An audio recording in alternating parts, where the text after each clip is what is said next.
Tidala pevgen tsangmala testile shuguye ane tayang tari tambechik kiranzola ngoto shuyayi. I'm going to introduce you a Tibetan proverb.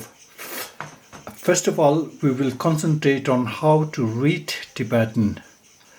यहाँ फेरि एउटा तिब्बती उखान लिएर आएको छु र विशेष गरी पहिला हामी पढ्न सिकिसकेपछि एक दुईवटा शब्द सँगसँगै सिक्नुभयो भने अझै राम्रो त खा नासा ने खाने bao sha da xie ka ne xie ka sena injikela mouth mouth mouth muk nepalima muk nasa ne from one's mouth bao sha da xie bao sha da xie in English to say from one's mouth मुखदेखि भन्नु bao sha da xie भन्नु खाने xie pa ha kiku yi pe Pa kiku yipe is relative clause which was said from one's mouth. Mukdekhi banieko cha kiku chi ga chik is a word. W-O-R-D word. Words or a word. In Tibetan, it doesn't make any difference. A word which was being said from one's mouth. Mukdekhi banieko shabda. Word. Shabda la. नेपालीमा भनिन्छ चाहिँ लाई तिमीलाई मलाई उनीहरूलाई ला शब्दलाई कि त शब्दमा दार्जिलिङमा नेपालमा भारतमा मा कि त लाई शब्दमा कि त शब्दलाई अब यो सेन्टेन्समा चाहिँ शब्दमा to a word which was being said from one's mouth. La ranata na nanaro no. Ranata na nanaro no is the sharpened edge, like no. The sharpened edge, E-D-G-E, edge.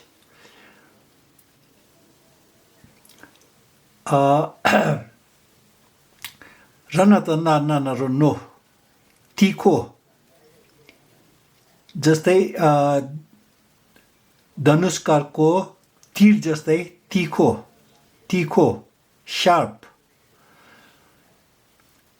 ranata nanaro no ma dengpo me da me not to be ma dengpo me da me ka yata kya nga kyang khane shepe tsikla no me kyang khane shepe tsikla no me kyang.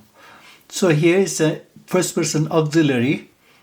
So first person auxiliary is used for first, second and third person. Me kyang even though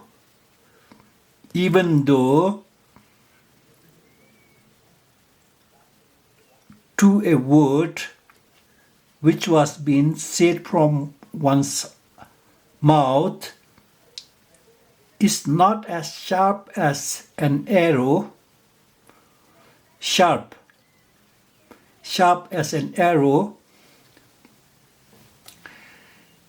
Kane shebe tsigla no me kyang, even though it is, even though it is not as sharp as an arrow. मुखदेखि बनिएको शब्द माकितलाई धनुषकारको तीर जस्तै तीखो नभए तापनि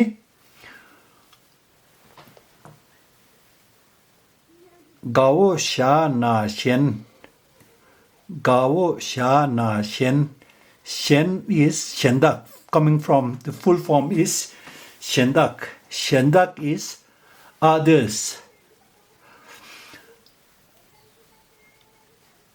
Gayata gya gyakiku gi, Shengi, of other people. नेपालीमा चाहिँ अरूको, अरू मान्छेको, अरूको.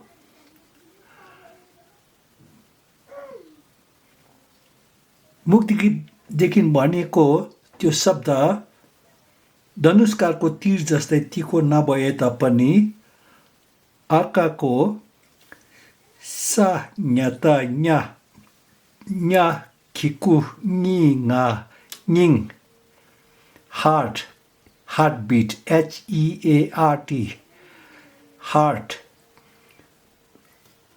अर्काको मुटु, नेपालीमा भन्ने हो भने चाहिँ मुटु.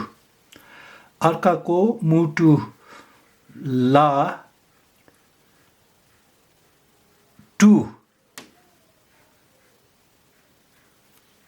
to the heart of other people. Shengi Ningla to La hata la ga lak para par. La hata la ga lak para par lak par. यदि तपाईहरु पुस्तक पढ्नु हुँदैछ भने यो शब्द घरिघरि देखाइदिन्छ. ला हता ला गा lock para par lak par. If you are reading religious texts or classical Tibetan, you will get to see this word very often. So lakpar is in particular, particularly, specially. नेपालीमा भन्ने हुन्छ अर्काको मुटुमा विशेष गरी lakpar. In particular, particularly, specially, lakpar sa sabchu su ga suk. To pierce, suk, घोच्नु. नेपालीमा भन्ने हुन्छ घोच्नु. सुख para par सुख पर हाओ गायता ग्या सब्चु गुर. टेक्निकली गुर को अर्थ चाहिँ बदलेर जानु, परिवर्तन हुनु त्यस्तो हो. तर यो यस्तै पुस्तकतिर तपाईहरु यदि यस्तो क्रियाको पछाडी गुर जोडेको देख्नु भयो भने चाहिँ अनि अर्काको मुटुमा घोचेर जान्छ भन्नु मिल्छ. घोचेर जान्छ. तर टेक्निकली घोचेर परिवर्तन हुन्छ नेपालीमा भन्दैन. घोचेर परिणत हुन्छ त्यसरी पनि भन्दैन. सो घोचेर जान्छ. Kane shebe tsigla no me kyang shengi ningla lakpar super gyur. Kane shebe tsigla no me kyang shengi nyingla lakbar sukbar gyur. Kane shebe chigla no mekyang shengi nyingla lakbar sukbar gyur slabayina ngarancho keja shebe kabla tangancho keja kanchung manchu shegirba shebe kabla tangancho keja kashe dunme 시기yor. Tine shebe kabla ani nganzo ka norgiyor. Ka norche ta kang tsukne mishenda ki semla pogya ki kecha mashe na yang ani ngaranzo tsik pecho chetang takta pecho machebe ina sambo yakpo tangne kecha mashebe ina mishenda ki semla pogi re sungiyore. Tak Six and a six the mare is abstract, it's not physical thing, words. Words are not physical things as an arrow with it can't be seen physically as a sharpened edge of an arrow. But in fact, even though it is not as sharp as the sharpened edge of an arrow, it hurts someone's feeling in particular. Ta ngaracho kejeshebe kabla sabsab machebe na ani mishanda gi simla pogiri kamul nang be kabla sabsab chene kamul nang gugi yore sungiyore. So ya ki bonu ndaisha banda kiri बातचीत गर्दा कुराकानी गर्दाखेरि एकदमै राम्ररी सोचेर शब्दहरू प्रयोग गर्नु अनि त्यसरी गर्नु सकेन भने व्यर्थैमा कसैको मुटुमा लाग्ने कुरा भएर जान्छ. अब tanganzu keje shegirwa. So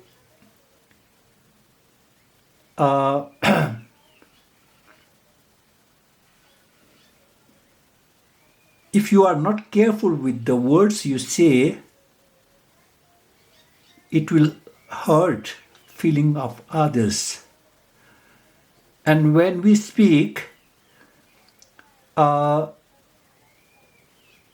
you may not intentionally say something to hurt someone's feeling.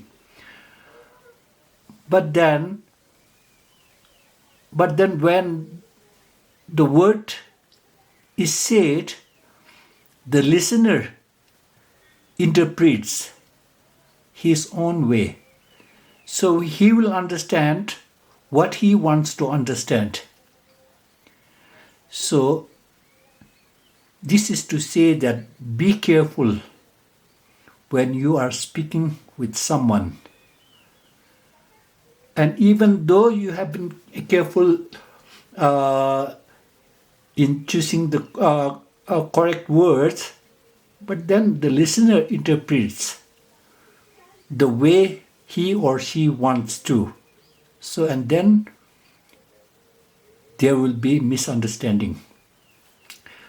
Tanganzu keje shebe kabla ani keje chitanganzu Tönme bertayma deri kura nagornu. Tönme bertayma be matlab ma.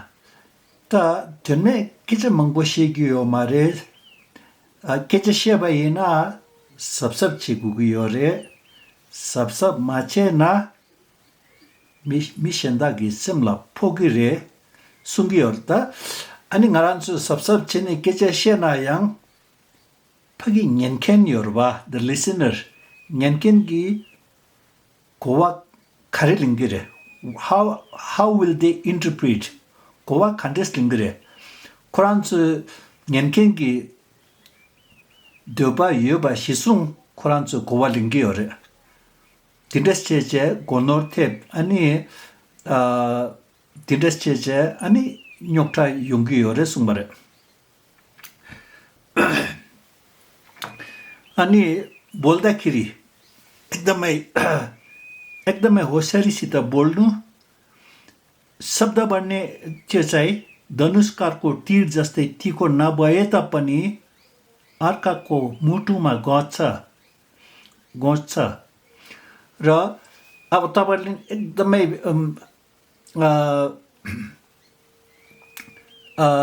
राम्ररी अब तपाईँले शब्दहरू प्रयोग गरेर बोले तापनि त्यो सुन्ने मान्छेले कसरी इन्टरप्रिट गर्छ त्यसको मतलब उनीहरूले के बुझिन्छ त्यो सुन्ने मान्छेले आफ्नै इच्छा अनुसार उनीहरूले बुझ्छ र तपाईँले भन्नुभएको त्यो कुरा उनीहरूले सजिलो ढङ्गले बुझ्नु सक्दैन त्यो हाम्रो क्लेशले गर्दाखेरि त्यसलाई क्लेश तृष्णा घृणा अज्ञानता ईर्ष्या घमण्ड त्यसैले गर्दाखेरि त्यसलाई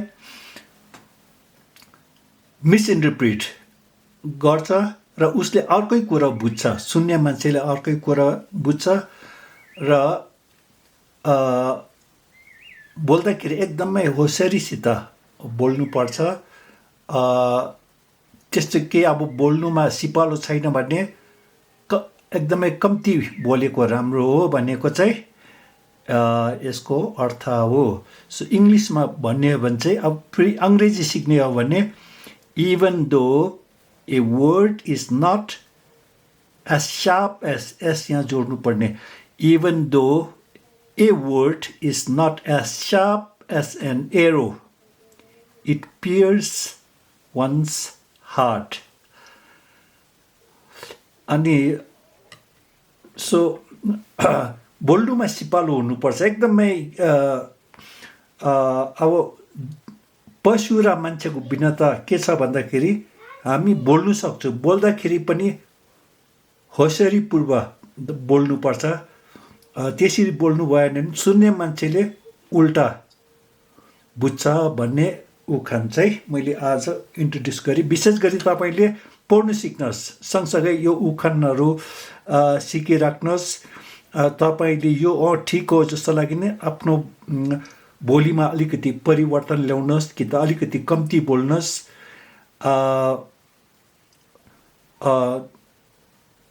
तपाईँले एकदमै सही ढङ्गले बोल्नु भए तापनि त्यो सुन्ने मान्छेले चाहिँ नकारात्मक विचारले सुन्यो भने त्यो अर्कै कुरो भएर जान्छ जति सक्दो कम्ती नै बोल्नु भनेको चाहिँ यो उखानको उपदेश हो त्यसरी आजको क्लास यहाँ समाप्त गर्दैछु अनि केचासिया कब्ला मिदाङ थ्युटोपर्ला केबार खारिहरुसँग मिसिगेथे मासे ट्युन गोवा मी चेन्गे The definition of human being is to be able to express themselves and understand what others are saying. That is the difference. And when you speak, you have to be very careful. Even though you didn't say something to hurt someone's feeling intentionally, it still might hurt someone's feeling if you are not careful when speaking. Tadi kaje shebe kallo sabsab chegore tisungi ore tindas cheche tharingi jinda dia chamshagi ani sangi yanger chelyong